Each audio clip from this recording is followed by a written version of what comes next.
Well, good morning again. My name is Jeri Thomson, and I'm co-chair of the Board of Trustees for the Fund for Peace.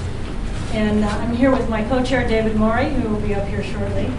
We're very pleased to welcome all of you to this morning's event. Thank you very much for coming. The Fund for Peace is in its 55th year as a nonpartisan 501c3 dedicated to promoting peace and eliminating the causes of conflict. I want to give a quick thank you to our board of directors, most of whom are here today, for the firm support that they've given the fund and its mission. I also want to thank our partners, Digital Globe and Creative, who have helped with the event today. They were instrumental, so thank you very much to them. And I do want to recognize Foreign Policy Magazine for having published the Failed States Index every year that it has been published. But I want to say a particular thank you to our small, very hardworking, and excellent staff who have so much to do with putting this year and every year's Failed States Index together. This year is the Failed States Index's 8th annual published report. The FSI's strength is its ability to distill literally millions of pieces of information into an easily digestible, informative, and relevant tool that is used by the private sector, by governments, by other organizations such as NGOs, by scientific institutions, and by individuals. The FSI and our team use social science techniques, modern technology, and their in-depth knowledge of fragile states to help decision makers and the general public think more broadly about this truly complex global issue of fragile states. The fund willingly partners with others in this field to help develop new, different, emerging strategies that will help prevent violent conflict around the globe. That is, after all, the fund's mission.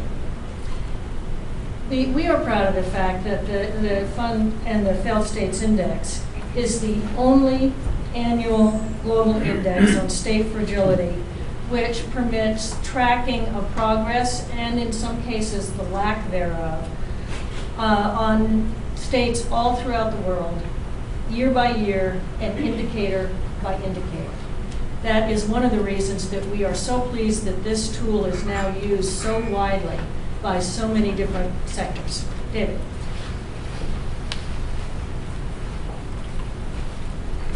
Well, good morning, everyone. How are you all the way back there? Everyone's good? My distinguished co-chair, Jeri Thomson, said we are very proud of the Failed State Index. A couple months ago, former President Bill Clinton said we face three challenges in the world today: inequality, instability, and unsustainable practices. Inequality, instability, and unsustainable practices. It's because of those three challenges that we invented, as Jeri said, the Failed State Index back in 2004. It was invented, we want to give due to our President Emeritus, Dr. Pauline Baker, who helped us create the Failed State Index, and really helped the fund and the Failed State Index take, we're proud to say we were the first in looking at failed and fragile states, the first, as Jeri said, the only index annually that looks at this subject, but paving the way on this issue, looking at thousands and thousands and thousands and thousands of pages of documents across the 12 variables, across 177 countries. And we're proud of that job. We're proud particularly of the fact that the Failed State Index, as Jeri alluded, is used throughout the United States government, from foreign embassies to the National Security Council, from the State Department to the Defense Department, from the intelligence community to the military community. It's used far and wide. The Failed State Index is meant, as our products, and we have more up our sleeves, we believe, the Failed State Index is meant to shine a harsh spotlight on some difficult places and difficult issues. It's meant to inspire vigorous debate about places that we don't think about enough. And that history, that national security and foreign policy history in terms of the United States has taught us, those places can come back to haunt us. We're proud that the index is used within the US government, the military community, the corporate sector, the nonprofit world. And when we designed this product, we had in mind people like our speaker, as the people that we hoped would use and indeed continue to use the failed state index. He is a retired 4-star general in the United States Air Force. He served as of May in 2006 as director of the CIA and as the principal deputy director for national intelligence. At a time when the world was facing remarkable, unpredictable, exponentially complex change. He served on the front line of geopolitical strife, terrorism, and remarkable changes in terms of politics, military dynamics, economics. He's widely respected, and by that I mean the word bipartisan, a word that we don't hear enough about today in and out of this town. He was appointed by President Clinton as director of the National Security Agency and served under the auspices of President George W. Bush, leaving government in 2009. He not only served as the nation's highest-ranking military and intelligence officer, but he served overseeing a 4-part community, the CIA, the NSA, the National Geospatial Intelligence Agency, the National Reconnaissance Office, at a time when those intelligence agencies had to be combined into one unit, at a time where the unique pressures on the United States mandated that they be put together in a cohesive way, synergized as one unit, and at a time when the information age mandated that we had to explain to the United States to people around the world what our intelligence community does. And General Hayden led the way in doing this and creating those changes and dealing with those changes. He is today the principal at the Chertoff Group. He is visiting distinguished professor at George Mason University. You see him often on CNN. He is one of the preeminent experts on intelligence issues, military issues, foreign policy, national security, to speak about the failed state index and more importantly about the issues related to the failed state index. It's my honor to introduce the distinguished speaker, General Michael Hayden. General Hayden.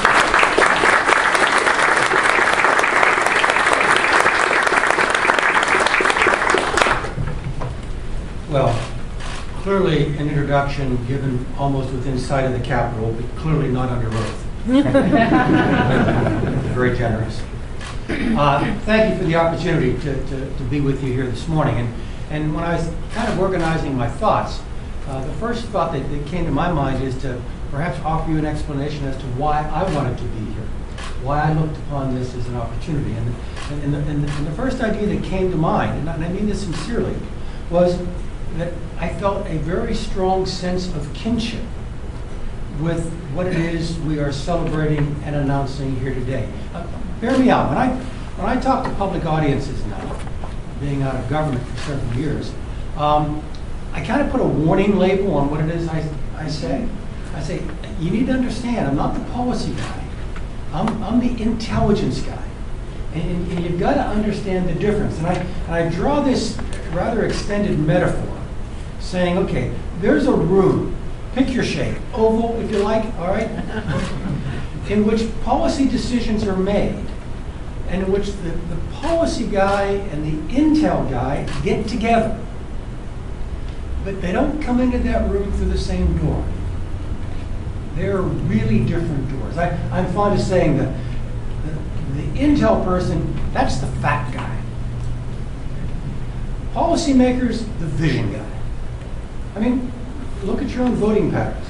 When was the last time you voted for someone for high office because they were a master of the facts? You voted for them for their vision. World as it is, world as we want it to be. I've taken enough Catholic liberal arts courses to be steeped enough in philosophy to know the difference between inductive reasoning, swimming in a sea of facts from which you want to extract generalized, useful principles, and deductive reasoning. Policymaker trying to take his or her first principles and apply them to a specific situation. And then finally, the policymaker over here has got to be inherently optimistic. Otherwise, they wouldn't have interviewed for the job. Over here, almost inherent, unrelenting pessimism. Bob Gates, well known now being Secretary of Defense, but in an earlier round, the DCI, has a wonderful way of describing CIA analysts. Secretary Gates would say, when a CIA analyst stops, smells the flowers, he looks around for the hearse. So I feel a powerful sense of kinship because the failed states index is ruthlessly inductive. And if you look at it long enough, you get sad. More importantly, it's designed to let the facts take us where they may. And that's the powerful connective tissue I see.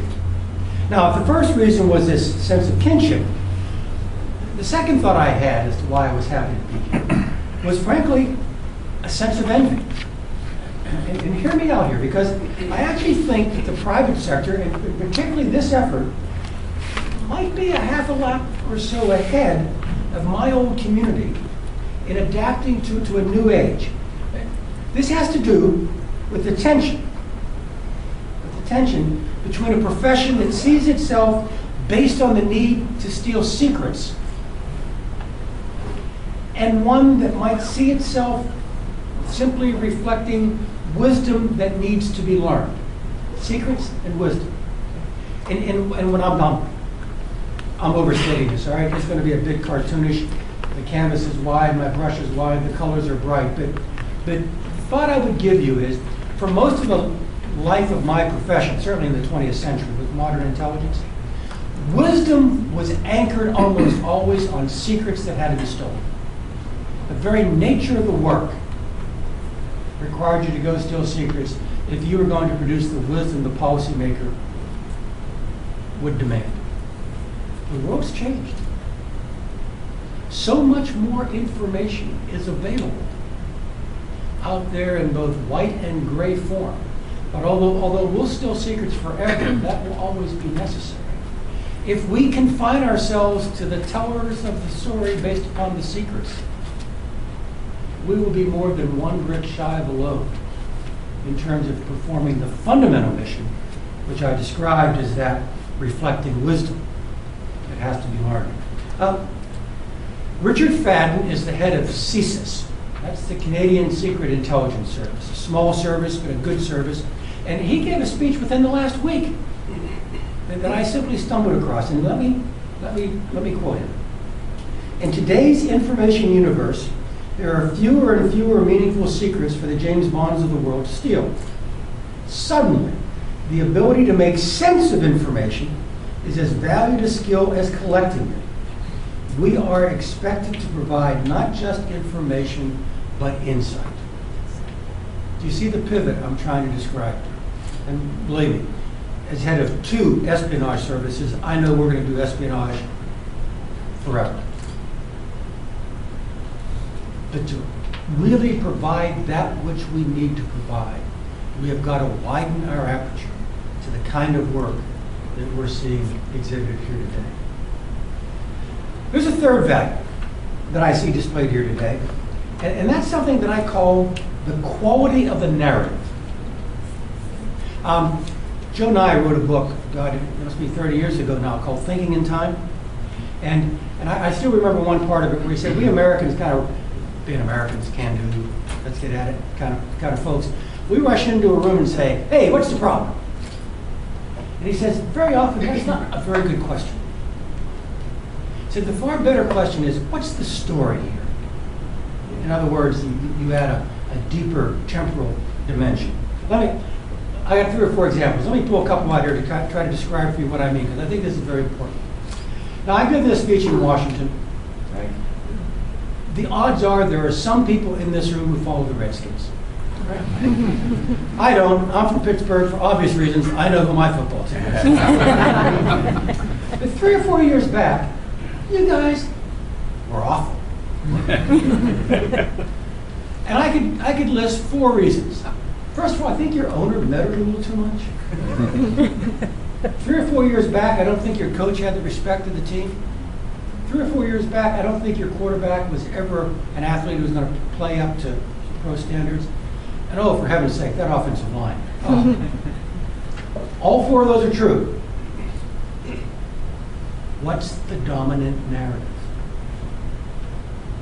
What's the story that makes the most difference? What's the leverage point among those 4? Frankly, I think it was the owner, but that's hard to change, so you change coaches. That was the second best choice. And then what are you seeing? You're seeing the other things now fall in the line because you've identified the dominant narrative. Let me give you another. So I'm the head of intelligence for U.S. European Command. 1993, late 93, early 94. We're briefing the Deputy Commander-in-Chief of U.S. Forces Europe, 4-star. I got a young Navy lieutenant up there. He's doing the thing there with the map and so on. And we're briefing the war in Bosnia. Right? You recall how hideous that was. Serbs, Croats, Muslims, and so on. He's describing the fighting in a town called Mostar. And I see some heads nod, yeah. Southwest of Sarajevo, old town, multicultural in its history. Bad fighting, really ugly stuff. It's all in the Redford River, south of Sarajevo. And the young Navy lieutenant kind of briefs, hey, there's fighting going on here. And the 4-star says, who's who? He said, it's the Croats and the Muslims. Where are the Serbs? They're gone. Okay. Who's on the offensive? The Croats. Right? They have an upper hand? Yes, sir. They've got local dominance here. How far will the Croats go? So they're going to fight all the way to the Redford here? That's the river. Ah, that's a defensible line? Yes, sir. Very defensible. And if you've been to Mostar, you can see the Redford drops off about 15 meters right there in the center of town. It's a very defensible line, sir. Drops off 15 meters right there in the center of town. Ah, okay. Pause. But that's not why they'll fight to the Redford, sir. Why would they fight to the Redford? Because in the great schism of Christendom in the 11th century, the dividing line between Orthodoxy and Catholicism was the Redford River. Croats are Catholics. They'll fight to the Redford. Dominant narrative. Grand national debate. Watch CNN, watch Brett Baer tonight on Fox. Siri will be there. They'll be reporting. There'll be B-roll. It's Friday. All right? There'll be a lot of deaths because of people coming out of mosques. Okay? And so we're going to continue our national debate. What should we do about Syria? I would suggest to you, before we decide what to do about Syria, we should ask that question. What's the story? And I can give you 3 or 4. All of them are true. And that's what makes this devilishly difficult. All of them are true. This is a story about autocracy and democracy. This is a sectarian fight, internal to Syria. This is Sunnis versus the Shias.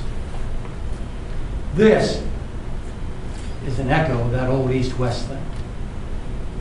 All 4 of them are true. That if I'm still in government, I'm trying to figure out which is the dominant narrative to brief the President, the Secretary of State, and the Secretary of Defense. Because once you've determined the dominant narrative, you have a far more clear idea as to what policy should be. So, when we look at this here index, we might focus on number 13 of 177. That's Pakistan. And we might recognize that the dominant narrative here might not be how much they want to charge us for transit of the GLOCs for our retrograde from Afghanistan, might not be who knew what when about who lived in Abbottabad, might not even be who was doing the coaching and mentoring for the Haqqani network in North Waziristan. All those are true. All of them are pretty important. But the dominant narrative might be a nuclear-armed nation of 180 million people tucked in this list between Guinea and Guinea-Bissau. That might be the dominant narrative. So, for reasons that I hope I've made clear, I'd recommend this scholarship to policymakers. We've talked a lot this past year. I made a suggestion earlier about R2P, the responsibility to protect.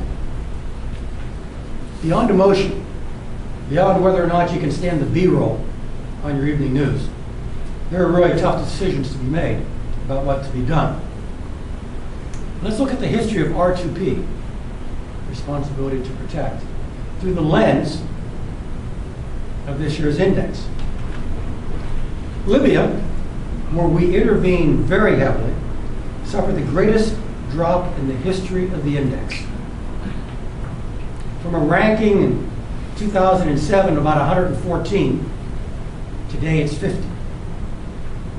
Yemen, where we intervened light, they were bad already. They were 13, but now they're 8.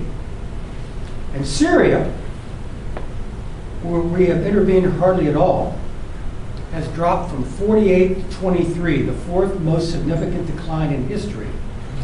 And that against a record actually of modest improvement for the 6 years prior to 2011. Right now, it has a ranking of 9.5 in terms of delegitimization of the state. I can understand that. And with regard to human rights, it's only beat out by North Korea, Somalia, and the Congo. Now, I don't think the index offers any hard prescriptions with regard to policy when it comes to Syria. But it does offer facts. It does offer the opportunity to do what I've described it to other audiences, to create the left and the right-hand boundaries of useful discussion. As John Adams once observed, facts are very stubborn things. Facts, facts. That's what the index provides for us. And we would be well advised to pay some attention to it. Thank you all very much for the opportunity to be here this morning. Maybe we had some time for a question or two. The generals agreed to take some questions, so there's some mics out there. Please let us know who you are if you have a question, and we have a few minutes for questions, or you can, if you're very brave, just raise your hand and ask a question. Operations and population-centric challenges, which are very different from kind of the strategic era of challenges, et cetera. Who in the national security community, whether it's SOCOM or whether it's somewhere in OSD or one of the intelligence agencies, who do you think should kind of own that big board for watching population-centric challenges and fragile states and be the indicators and warnings, the home for indicators and warnings on these things? Because right now it seems like everybody nods their heads at failed states and the importance of understanding fragile states, but nobody necessarily owns the mission as the indicators and warnings shop for that. First answer I'd give you is, like most things, it's best played team ball. There are multiple looks at this with various agencies giving you the benefit of multiple views. So that's first. Secondly, the largest stable of analysts in the United States government, not tied, period, is CIA. And they're not tied to any cabinet level department. And so there, you might kind of hypothesize that's probably where this thing should come to ground. And frankly, there are enough resources out there that does happen, but perhaps not to the degree we need it to happen. And even if it is happening, does it bubble up and get into the product line that gets to policymakers? Because the urgent always pushes off the important. It's a joke on myself, all right? It's not quite the same thing you're asking, but it's close. August 2008, we've got a war in Europe. We've got a core level Russian movement into Georgia. It was Thursday night, Friday morning. My phone starts, and everyone's out of town. I'm not. My phone starts ringing. Steve Hadley wants to know what's going on. I'm saying, okay, Steve, we're on it. I'll get right back to you. So I walk out of my inner office, and I'm looking at my executive assistants, and I say, get my Georgia guys up here right away. We got Georgia guys, right?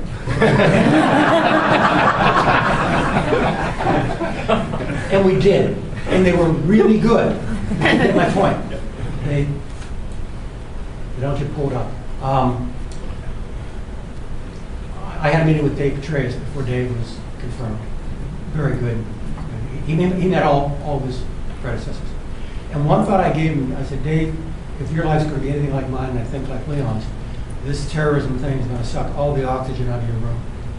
You're going to have to struggle mightily to save time for you and for the agency to look and do other things. The line I used was, CIA has never looked more like OSS than it does right now. And I pointed out, And that's not bad. It's doing really good things. But you're not OSS. You're the Navy's global espionage and analytics service. And so I think it happens, probably doesn't have as much energy or as much high-level emphasis as it needs. That's no one's fault, kind of a state of nature. And all too often it doesn't make, so to speak, the evening news when you bring issues. Another question? Yes, please. My name is Morey. Why don't you grab the mic right behind you? Sorry, I didn't realize you were injured. Right ankle. We'll give you extra time for injury. My name is Morey. I'm from the Russian International Affairs Council, and my question is the following. I'm going to read it from a Russian perspective. So, the federal states don't seem to have sovereignty. And sovereignty means that sovereign state, they should protect civilians, which federal states don't seem to be able to do. But does this mean that intervention, humanitarian intervention, is legitimate to those states? Does this mean the international community should control these states, as they're not, the government's not able to do this themselves? And let me give you the classic intelligence officer answer to that kind of question. I don't know. and I don't. So all I can give you are factors bearing on the problem. All right. There are two kinds of states. And this is very cartoonish and oversimplified, in which you see real dangers. All right. One are states where there's almost the absence of government, and there you have chaos and armed gangs. And unfortunately, rather than ordered society, everyone kind of retreating into their ever smaller self-identified group and looking out for their own interests with no sense of inclusion, and therefore no sense of compromise. And boy, that's really bad. There are some, so that's Somalia. There are some other states, North Korea, where I would suggest that the state is strong yet brittle.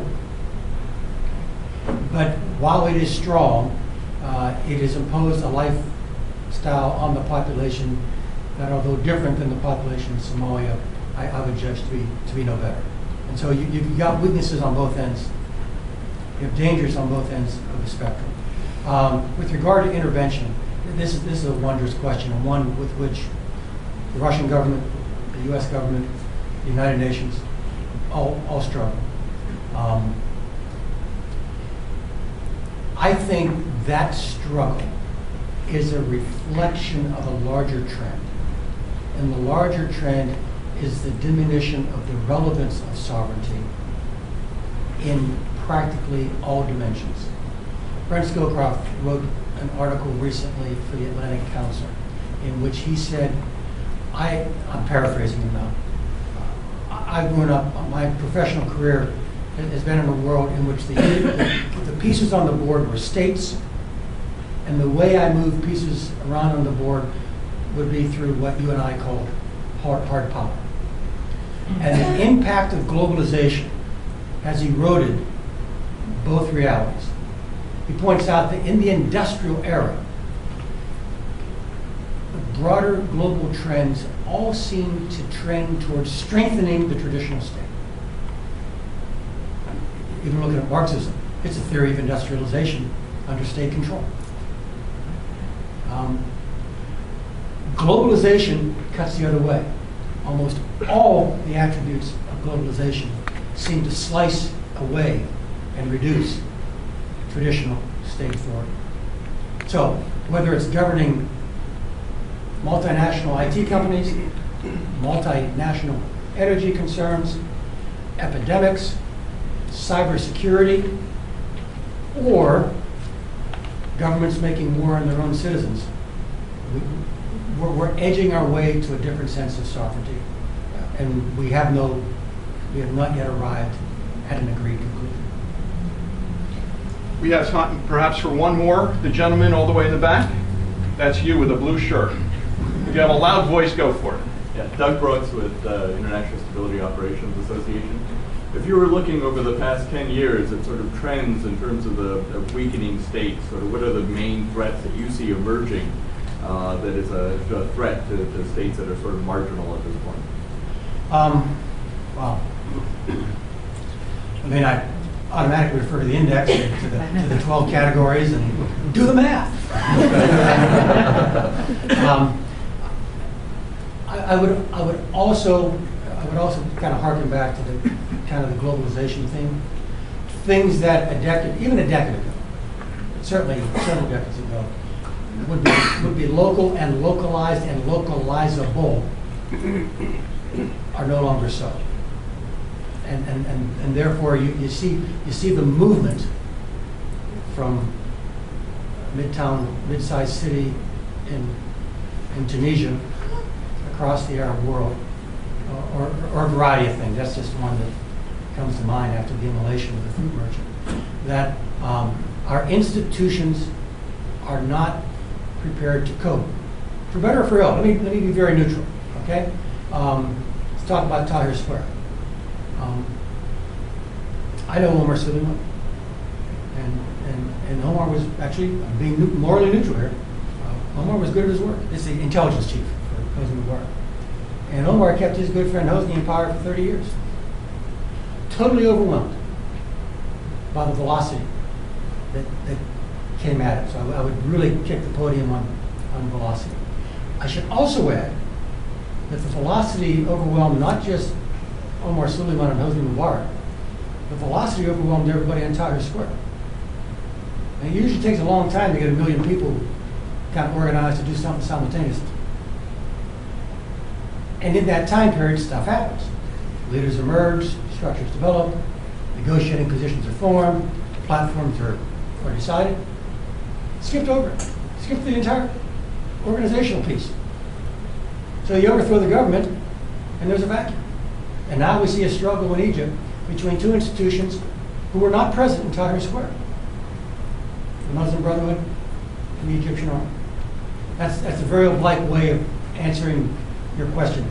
But I really do think it's that interconnectedness and velocity that takes even traditional problems and just accelerates the speed with which they're felt and increases the impact. Ladies and gentlemen, please join me in thanking